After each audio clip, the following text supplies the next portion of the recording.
Hi almal, dis Simone hier en vandag bied ek en Genevieve die nuus aan uit Newcastle area.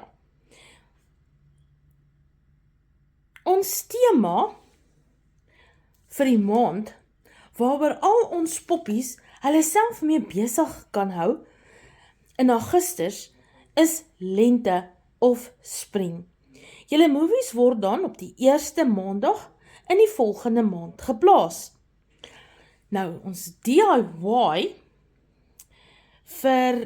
is Mariposa se nuwe rokkie, gaan julle,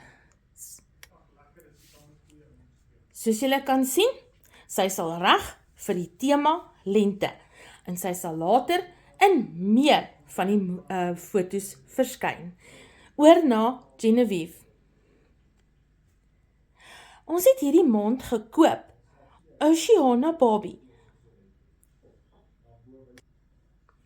Oceana Barbie, en sy het ook al reggemaak al vir die tema, vir lente, oor na Simone. Onthou ook die ander popkanale wat uitdagings aanbied vir die maand.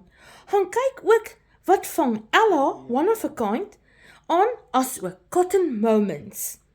Dankie vir almal se deelname. Onthou elke laaste donderdag van die maand is popnuus en dan ons nuwe tema sal dan ook aangekondig word. Wat is die tema dan vir die nuwe maand? En dan kan julle hom dan die eerste maandag dan opsit in die nuwe maand. Nou geniet julle popfees. Bye!